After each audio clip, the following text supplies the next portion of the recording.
ಪಶುಸಂಗೋಪನಾ ಇಲಾಖೆಯಲ್ಲಿ ರೈತರ ಹೆಸರಲ್ಲಿ ಬ್ರಹ್ಮಾಂಡ ಭ್ರಷ್ಟಾಚಾರ ನಡೀತಾ ಇದೆ. ರೈತರಿಗೆ ಹುಲ್ಲು ಬೆಳೆಸಲು ಸರ್ಕಾರ ಕೊಟ್ಟ ಹುಲ್ಲು ಬೀಜ ತಿಪ್ಪೆಗೆ ಸೇರಿದೆ. ಹುಲ್ಲು ಬೀಜ ಏನಿರುತ್ತೆ ಅದು ಈಗ ತಿಪ್ಪೆಗೆ ಸೇರಿದೆ.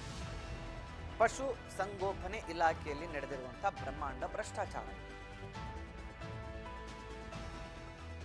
ಇಲಾಖೆಯಿಂದ ರೈತರಿಗೆ ಹುಲ್ಲು ಬೆಳೆಸೋದಕ್ಕೆ ಅಂತ ಹುಲ್ಲು ಬೀಜ ಕೊಟ್ಟಿರ್ತಾರೆ, ಅದು ತಿಪ್ಪೆಗೆ ಸೇರಿದೆ ಅಂತೆ. ಪ್ರತಿ ವರ್ಷ ರೈತರಿಗೆ ಫ್ರೀಯಾಗಿ ಸರ್ಕಾರದಿಂದ ಹುಲ್ಲು ಬೀಜವನ್ನ ಕೊಡಲಾಗುತ್ತೆ. ಫ್ರೀಯಾಗಿ ರೈತರಿಗೆ ಕೊಡದೆ ಕಸದ ಬುಟ್ಟಿಗೆ ಹಾಕಿದ್ದಾರೆ ಪಶು ವೈದ್ಯಾಧಿಕಾರಿಗಳು. ಹೊಸನಗರ ತಾಲೂಕು ಪಶುಸಂಗೋಪನಾ ಆಸ್ಪತ್ರೆಯಲ್ಲಿ ಘಟನೆ ಕಂಡು ಬಂದಿದೆ.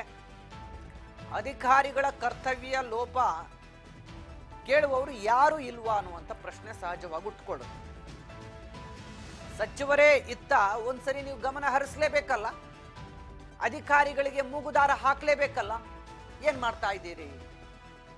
ಅಧಿಕಾರಿಗಳ ವಿರುದ್ಧ ಕಠಿಣ ಕ್ರಮ ಜರುಗಿಸುವಂತೆ ಸ್ಥಳೀಯರು ಕೂಡ ಆಕ್ರೋಶವನ್ನ ವ್ಯಕ್ತಪಡಿಸ್ತಾ ಇದ್ದಾರೆ. ಹುಲ್ಲು ಬೆಳೆಯೋದಿಕ್ಕೆ ಬೀಜ ಅಂತೇಳಿ ಸರ್ಕಾರದ ಪಶುಸಂಗೋಪನಾ ಇಲಾಖೆಯಿಂದ ರೈತರಿಗೆ ಕೊಡಬೇಕು ಅಂತ ಹೇಳಿ ಕೊಟ್ಟಿರ್ತಾರೆ.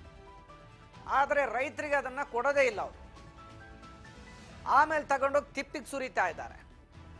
ಈ ಬಗ್ಗೆ ಪಶುಸಂಗೋಪನಾ ಇಲಾಖೆ ಸಚಿವರು ಗಮನ ಹರಿಸಬೇಕಲ್ಲ. ಮತ್ತೆ ಏನ್ ಮಾಡ್ತಿದ್ದಾರೆ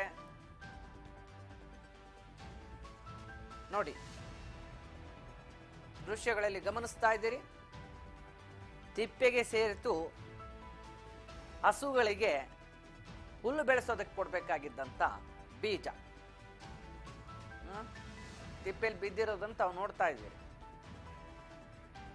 ವೈದ್ಯಾಧಿಕಾರಿಗಳ ಕರ್ತವ್ಯ ಲೋಪದಿಂದಾಗಿ ಆಗಿರ್ತಕ್ಕಂಥ ಘಟನೆ ಇದು.